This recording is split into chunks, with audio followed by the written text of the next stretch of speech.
But where are you really from? A podcast about the Asian American struggle.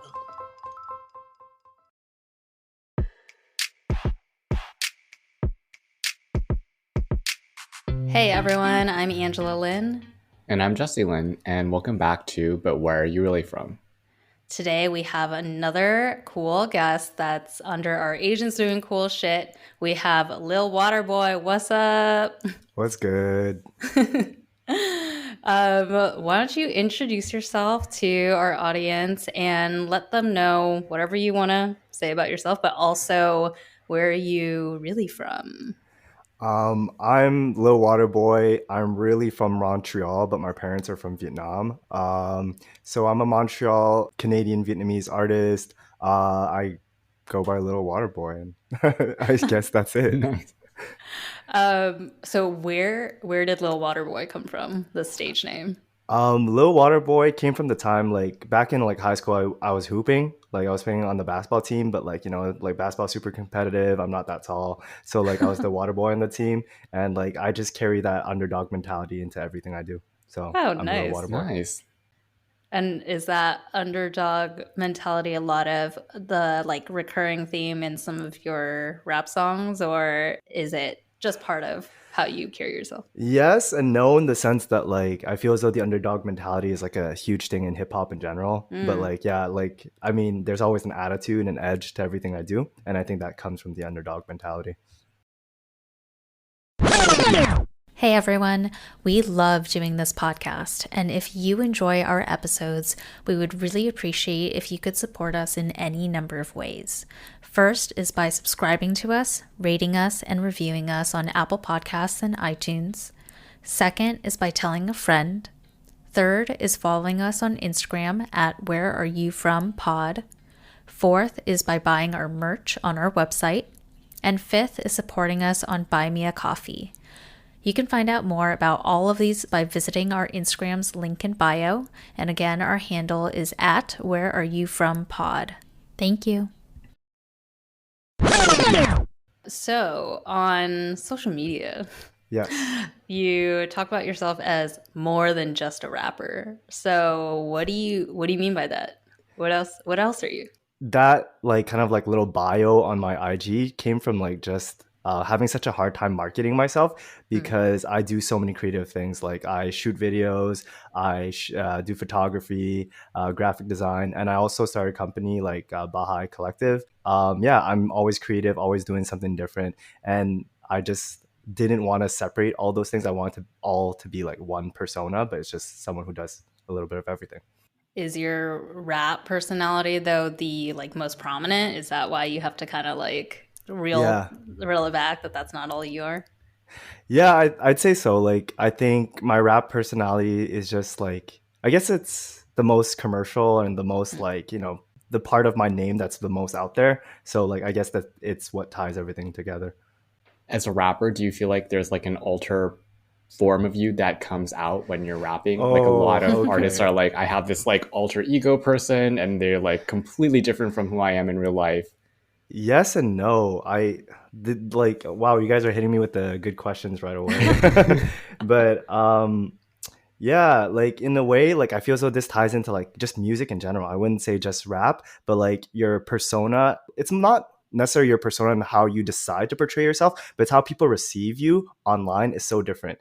Because I feel as though it is a synthesized version, a watered down version of yourself, where you focus mainly on the most attractive or whatever you're trying to pitch to people. Because if you put too many ideas out there, me, I did the whole not just a rapper thing because I didn't want to go too elaborate in it.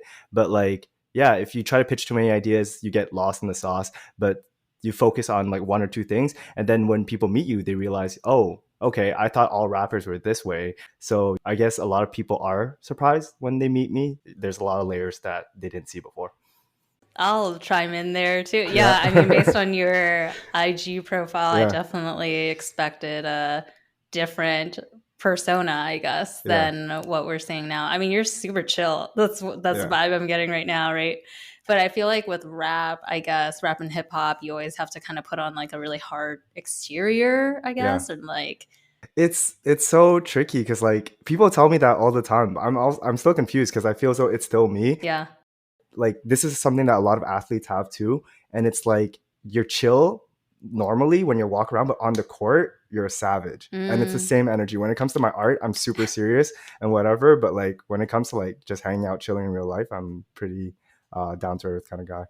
And so what are the energies, the vibes that you're putting out in the form of Lil Waterboi? Lil Waterboi, I think a lot of it is like the whole underdog chip on my shoulder kind of thing, but like where that chip comes from, it comes from just like being underdog in basketball, but also like the Asian thing. You know, sometimes you wonder like, do people underestimate me because I'm Asian? And I feel as though that's a really recurring theme, especially where I'm from. I know you guys, it's a little bit different because the Asian scene in California is really big, but the Asian scene in Montreal is almost non-existent. And like, that's why I kind of like started Bahay Collective, which is like an Asian like music collective. So yeah, I hate being put into boxes. And when people try to put me into boxes, I break out of them. So it's everything that people said I can't be kind of in one. And let's dig into the Asian aspect of being the underdog, because I think that is something we don't have firsthand experience of, like being not around a ton of other Asians. And the part of Canada you're in and from is not super Asian, because I think depending on where people have been, like Vancouver is like super Chinese, right? There's like a lot of Asians there. So I guess it depends on what experience people have with Canada, but Canada's huge, number one. And like Montreal is very different because it's super French Canadian, right? So like what was that like growing up there, and like how did your family end up there if that's not a big Asian kind of community? It isn't a tiny one, but it isn't a big one. That's where Montreal is. There's actually a lot of like Vietnamese people who immigrated during the Vietnamese War who came over to Montreal. My parents being some of them. I don't know why they chose Montreal, to be honest. I mean, they like, I guess during a wartime, you're like, you'll take whatever you get, right? So they're here. That's true. Fast forward me growing up here. I think the thing is like there is enough Asians in Montreal that you don't feel like, oh, I'm the only Asian in town. But at the same time, there's not enough that there's a strong Asian community. So growing up, like I feel as though like most Asians in my circles, I think this is a common thing, but everyone kind of wanted to be white. Everyone tried to fit in really, really hard. And that was my case too. Like I have like a Vietnamese name, but I also have like a French name. And like I would like transition to my French name, but then I don't know, after a few years of high school, like I kind of went back to using my Vietnamese name. Let's celebrate these names. So my full name is Quoc Truong François. François is like Frank in French. Trin. Huh. Whoa. Canada is like one thing on its own, and then like French Canada is like its own little microcosm. Yeah. So I didn't even think about that you would have a French name in your like full name, right? That's so interesting. Like well, I mean, like, Jesse and Angela are your names. Like, like people here, they get French names because people speak French. Right. So yeah, but like easily can be translated to Frank. Like, I also go by Frank, which is funny because whenever I used to apply for like, normal jobs, or I would go by Frank in my resume just because I think it would increase my chances, and like I think it did. So it's sounds pretty white. Yeah. Basically sounds about white. Yeah. Oh, that's so interesting. And we talked about this off camera before, but you are fluent in French as well. So you're trilingual. Trilingual, yes. Whoa. How does your French stack up against your Vietnamese? So in order, like, it's funny because I went to high school in French, but like my teachers hated me because I'm always speaking English for like no good reason. Like I don't know why. I would find the English kids and speak to them in English. I don't know why. Don't ask me why, because I don't know. But yeah, so my French is pretty good, but I'd say my English is better. So it's English, then French, and then my Vietnamese. I can speak Vietnamese, but like people are like, sometimes when I go to big cities, like I went to Vietnam maybe like 2 summers ago. And I would go to a big city, I would start speaking Vietnamese. They're like, oh, you can speak in English here. And I'm like, oh, man. No, that's the biggest insult. Rude. I hate when Asian people tell me that. Yeah. Like, I could speak it, but my accent's pretty horrendous.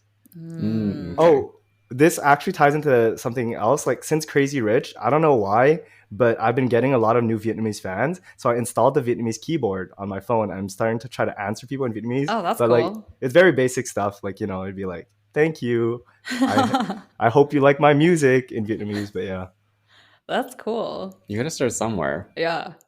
And so tell us more though about your like the reason why you rap in this hybrid kind of language, because it's not like, from what I saw, it's not like it's a whole song in English or a whole song in Vietnamese. It's like kind of mix and match, and like where did that vision come from, and what do you hope people take away from that? I think with a lot of music things, the best things come from like not thinking too much about it. And like basically me and Yenny Yuka, like we kind of reached out to each other because we were like, yo, you're one of the only other Viet rappers in the city. We should really do something. So we kind of bounced around a few ideas. Eventually we went with Du Ma Mai, which is the Vietnamese translation for like fuck your mom.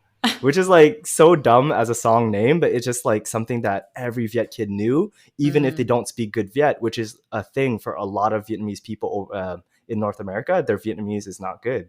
So we just decided to go with that. And like, we just spoke it the way we kind of speak it at home. Like a lot of kids speak French and Vietnamese at home, or English Vietnamese, or Vietglish as we call it. And it's just like, we just went with it. And this, Whoa. It's not like we tried purposely to fuse the two. Yeah.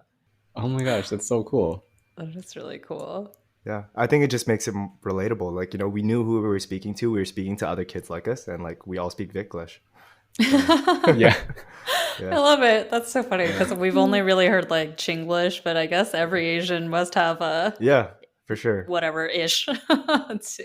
Like in Montreal, they do Haitian slang a lot, just because like there's a lot of Haitian people here. But I say it all the time. Like I kind of want to make Viet words like randomly popular. If I blow up, I want people to, like, non-Vietnamese people to use Vietnamese word. That's so fun. I was to say, aside from incorporating the language into your music, like, are there any other musical influences that you're taking from more of an Asian background or Asian origin? In terms of like purely musical, like instrumentation, like Du Ma Mai samples like Vietnamese it's called Dan Bao music. Other than that, the intro, I sing in a style called it's called Cải Lương, and it's basically like soap opera singing. And like I sing that, but with really dumb lyrics in Vietnamese. And like, I don't know, like it's just a little nudge for like people who are Vietnamese. They find that funny. Yeah. And like these musical influences, where did you pick those up from? Are they just kind of like things that most Vietnamese kids would know, or it's something that you specifically learned elsewhere? Yeah. When we were writing the song, we just want it to be relatable. Like it's really a Viet diaspora song. Diaspora, sorry, I always say that word wrong. But it's a song that's meant to relate to these kids. So we just thought of like all the things that are most iconic in like what our parents taught us, you know, and like Dan Bao music and Cải Lương are very popular in Vietnamese culture. So yeah, we went with those. And all right, so let's get more into your rap career. So how long have you been rapping? I started off making beats maybe like 4 or 5 years ago. I've always been a creative person, but like I guess I never really pursued anything that deeply because my parents are very like tiger parent kind of personalities. Yeah, my brother's a prof at Harvard, so he ruined it for like all his siblings. Oh no. But yeah, so what I was noticing when I was making beats is that I never saw Asian rappers that much. Like back then, especially when I was making beats at first, I really didn't see a lot of Asian rappers, and I was like, you know what, fuck it, I'm gonna do it. And that's where I'm now. Let's talk about the parents. Yeah, the tiger parents. Yes. and especially with your brother being Harvard, like how they take that when you're like, I'm gonna do this now? Yeah, how did I break the news to them? I did not. I lied to them. So What? I was in college, I was in uni, I was studying computer science. Like in a different life, I probably would have liked it, but I was so focused on making music. I did not go to school. I was like barely passing by, like literally I would show up to the exam and no one would like have ever seen me, you know? So, oh my gosh. But at some point I was just like, you know, fuck it. I'm going to go to Toronto. I'm going to make beats because I had a few cool opportunities. And I told my parents I graduated. So they still don't know? That's ballsy. No. I told my parents I graduated, but at some point, like I think someone snitched on me. I don't know who it is. One of my siblings, maybe a cousin. Oh, no. I don't know. But my parents were like, We didn't speak for like almost a year after that. Oh no. Oh my But gosh. slowly we kind of are getting better. And I think now that I'm a little bit older, I can kind of see where they're coming from and like, you know, the pressures that are put on them, and they kind of like, you know, reflected on us. But yeah, like something that I think helped a lot with my parents' acceptance of what I do is just like seeing my financial stability. Like now that I'm like more okay, they're less strict about it and less intense about it. And also like seeing me in articles for some reason just does the job for them. They think it's more legitimate because they saw me in some school like It's academic true. article or It is something. true. It's Yeah. true. Have they heard your music, or did they just know that you make music? I don't know. Like there's this funny thing going on in like my IG that like a lot of my followers are following, and it's just like at some point maybe like last year my dad sent me an email and it was like, "Hey, are you Lil Waterboi?" And he sends me an article about me. Yeah. And yeah, so every time like my dad sends me emails, I post that on Instagram because I find that stuff hilarious. But like that's literally all we've ever talked about my music is, are you Lil Waterboi? And like, hey, I found another article about you. And that's about it. He never commented on my music. After he sent me that email, I was like, hey, do you want tickets to my live show? He's like, no, thank you, but good luck. Oh. The email thing is cute though. It is very Yeah. cute. I feel like it's a way of caring. Yeah. Yeah, I feel like Asian parents have like a really tough exterior. Mhm. So those are his little like hints that he still cares and he's still like keeping tabs on you, right? Even if he's not Yeah. going to be blatantly. All my siblings watch my stuff. I know it. Like I know all my siblings, but they never talk to me about it. So it's like kind of awkward, to be honest. I wonder because especially because you rep Vietnamese in your songs, like I feel like if they heard it, they, feel some kind of way about it because you're repping your culture. At the same time, I am screaming "fuck your mom" in Vietnamese, so I'm not sure about that one. But no, I think like I have other songs about like my Asian upbringing or just like Asian culture in general, like that are coming out. So like maybe down the line they will kind of relate to like why it's important that I'm doing what I'm doing. But yeah, we'll see. Okay, so let's talk about then the family you choose for yourself, which is like friends and community. And sounds like through your collective that you found that. Tell us more about that, how you started, why you started, and like what's going on with it. So Bahay Collective kind of started from the need of like it came from the need that like what I was observing how there were a lot of Asian artists, but not a lot of them were performing. So Bahay Collective started off as like an event kind of like business, where Bahay means home in Tagalog, by the way, because the organization has Filipino origins. We were collabing with a Filipino university organization called Mufasa. It's like the McGill. I don't know if you guys know what McGill University is, but I do, kind of. it's like people say it's the Canadian Yale or something. Oh. But yeah.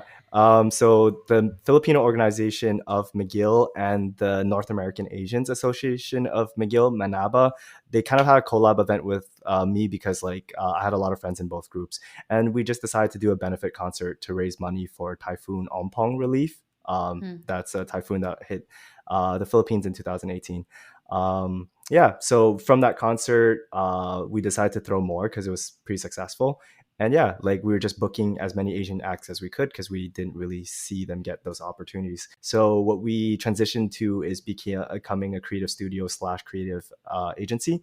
And the way we pitch ourselves that we offer everything a label would to artists that are independent without actually being a label and making them sign anything. Like, everything's on like one project per project basis, and we're just like really helping artists like get everything they need. Yeah, so through doing Bahay, like I really connected with a lot of the people that I met along the way. Some people from those university clubs, some people who joined Bahay later on. My producer JT on the beat, he's not Asian, but he's down for the cause. He's been with us since the beginning. So like my family is really like my music family, and I physically live with them too. Like Bahay means home in Tagalog, and like the way our business grew, we turned it like into a physical place. It's a house. So like Whoa. so we live like I'm currently in the Bahay house, and we have like a music studio in one room. I have my personal studio in like my closet over there, and we have like a whole graphic design like kind of like lobby kind of space in the living room. That's so cool. That is really cool. You're like Terrace House, but Canadian Asians. Canadian Terrace House.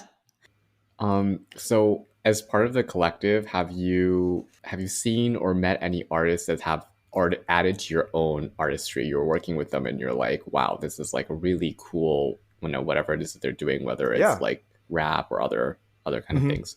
I guess that's a driving force between like our transition as a company, but also just like our continued passion for this project is just we constantly meet people that we wouldn't have met otherwise. And people really underestimate the value of a network. It's humongous. It's like there's so many cool people, but if they never met each other, like they wouldn't have been able to influence and work with each other. And like, creating a network just allows all these people to work kind of towards a shared goal.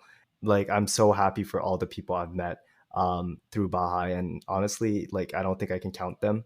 There are just so many, and I think that's something that applies to people who either worked volunteered at our events or the artists. Like everyone always meets people. Like I met Ching through Bahay. Ching is the artist on Crazy Rich. But yeah, there's like Lone Star and Golden Child, two Montreal artists, also met and had a song together at one of our events. So like, yeah, Bahay events is definitely a place for people to meet, and that's something we're proud of. So question, because it sounds like, through your own efforts and Bahay, you guys are creating this community and like bringing people together that otherwise wouldn't know each other or know more people within this like Asian Canadian space. Previously, we spoke with an Asian American singer, Azra, and she talked about how there aren't many like Asian American artists. I guess she was saying that it's not super collaborative right now in the Asian American musician space because it kind of feels more like there's only a limited amount of like attention or whatever. So they have to kind of like fight each other a little bit, although she's trying to change that by being more collaborative. But that's the sentiment she feels. Outside of your own efforts, where like you are actively trying to be super, collaborative and like community driven, is that largely similar to how you're seeing the Asian Canadian artist space? I think something important is like to be the change you seek. Like the reason I do this is because I feel as though there's a lack of it, but at the same time I feel as though like once you put the energy in, you'll get it back. Like because we create this network for people, they appreciate it and they give back to us, and like this benefits us all. So I think it's really like it is kind of like a one step at a time kind of thing. Like, yeah, it can improve, but like I do have hope for the future because like, I think the results are already coming. So also I'm very confused because when I look at the like Asian American scene, I'm like, wow, I wish the Asian Canadian scene was more like that. Because like you guys, like I feel as though like, yeah, sure. If you do the relative comparison where you compare Asian American artists to other American, like white American artists, you're like, wow, the gap is so huge. But like, at least Asian American artists, like they'd have a platform, Asian Canadian artists, when you say that, I think most people are like crickets. Like there are some, but like, like what I'm trying to get at is like, it really is hard to like name them if you're just a casual music fan. Whereas like with Asian American artists, there's like 88 Rising, that's kind of like getting a name for itself. There's like, I guess independent Asian American artists that are also building a name for themselves, Keshi, Audrey Nuna. But yeah, I feel as though there are people to look up to. We gotta expand our knowledge of Asian American artists. If you guys want, like I can make you guys a playlist because I think there are like I would love that. Yeah. Honestly, I have found a few new Asian artists since since we started working on our podcast and we had Azra on, and it's actually like really interesting the breadth of material that people are working on. So I was like listening to, I think like techno house from somebody in Hong Kong, and then kind of this like folksy rock thing, Manic Pixie Girl from the UK. So it's been an interesting experience. In the UK, UK and Australia, there's a few like, is it I'm gonna butcher her name, but it's like Bea Badu. Yes, is that how you? Oh, yeah, yes. Like she's so huge good. now. She's dope. You should check out Dane. It's another artist like kind of in that lane that I like a lot. She's from Australia. She's really not that well known yet. but I think she's amazing. Is there a word for Asian diaspora? But the adjective to describe someone from the diaspora? We don't Diasporic? know, and that's I think we just keep saying like Asian blank. Yeah, right? Yeah. But I think there's something that ties us all together, whether it's Yeah. Asian Australian, Asian Canadian, Yeah. Asian American. There should be a word for it. Yeah. In Vietnamese, there is though. Oh yeah. Yeah, shout out Viet Q playlist, but they kind of took a popular Viet word, and every time a Vietnamese person goes to Vietnam, they call us Viet Kieu, and that just means overseas Vietnamese person. Oh, interesting. But I met someone through doing music that they were trying to start the playlist called Viet Q, but with the letter Q, and they just made a playlist of Vietnamese artists all overseas, and they kind of made group chats for us and all that, and it's just really, really dope. Damn. Yeah. We kind of all relate on a lot of things, even though we're from different parts of the world. I have one final loaded question about music. Uh-oh. How do you respond to people who say that Asians can't rap? This is a really tricky one. I think all questions are tricky, actually, because I'm one of those people that I hate black and white answers. I'm not a black and white answer person. It's a hard space to navigate for sure. I think the first thing when someone says that, the first thing that I kind of think of is why are you pointing it out specifically? Because a lot of times people are like, oh, Asians can't rap, but they're okay with white people rapping, and that makes no sense. Or Latinos rapping, or when I think about that, I think are you genuinely offended of the content of my rap music, or are you more offended by the fact that you don't think Asian people can can do cool stuff, or you just have these weird racial biases against Asian people? But for the people who are genuinely I guess worried about the kind of appropriative aspect of it, I think it's a really hard space to navigate. I do think that there's a fine line to tread between appropriating and appreciating, and that's always the challenge that every non-black artist has to tread doing hip-hop music. But at the end of the day, what I do personally is I am very conscientious of my imprint on society or on the music culture, and I try to keep myself grounded by being around good people when it comes to these kind of things, and always trying to do something positive as opposed to negative. Because there's a lot of artists that I feel on one hand, some people think that it's oh, social justice warrior stuff, oh, no one can do anything anymore. And sometimes that's a little bit true. But on the other hand, sometimes there are people who are genuinely disrespectful with the kind of music or kind of content that they create. So it's a fine line to tread, and there's no black and white answer to it. You really have to navigate that on your own, but do put in the effort to navigate. I do appreciate that you are making it your own, though, with these Vietnamese influences and stuff. That's making it into a new thing, right? Yeah. That's taking inspiration from something as a base, but then you're making a new product out of it. That's not just stealing something, something else. And that's something that I think about a lot too. I didn't want to come in and start making music about hardships that I didn't have to go through, right? That wouldn't make any sense. So I kind of wanted to make music that I would relate to, and hopefully other people who had similar situations to me would relate to. All right, so I think we'll move into our closing fortune cookie section. And we talked about this a little bit before, but maybe you have a specific answer in mind. Is let's dream about pre-COVID days. And we wanted to know, what's the most fun show that you played pre-COVID? I opened for Manila Grey. They're a Canadian rap duo when they came to Montreal. That was a pretty fun show, because I think that was the first time I performed at a big non-Baha'i event. I think it was 500 people, and people were going crazy and cheering, and I'm who are you? But who are you? You guys are going crazy. I love y'all. But so that was pretty cool, and the first Baha'i event ever. I think that just holds a special place in my heart, just because that's where it started, kind of. Yeah, you did that. That was your baby. Yeah. You did that indeed. Well, thank you for joining us. This was a really fun conversation. Thank you so much for having me. I definitely got to know a lot more about American stuff. How self-centered we are. Lols. And for our listeners, where can we find you? What are the new projects that you have coming out? New music that you have coming out? So I just dropped the Crazy Rich video featuring Ching. We're two like Canadian Asian artists trying to make it, and yeah, you can find me as Lil Waterboi on Instagram, LilWaterboi. It's an I, not a Y.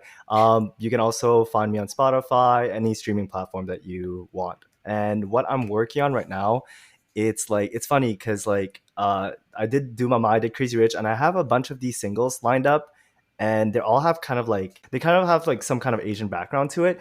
And I'm trying to do this and like reach out to the Asian diaspora this way. But my project that's coming out after that is a complete like 180, because it's super personal and it's really just about my experience. It's very emotional, and the sounds and style is really different. So like I'm really excited to see how like people take that like 180.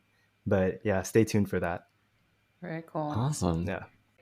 All right. Well, if you have questions about this episode, the topic, or Lil Waterboi, you can also email us at telluswhereyou'refrom@gmail.com. The your is YOURE. Or if you're also an artist and you want to connect, you want to share your story, write us in as well, and we'll see what we can do there.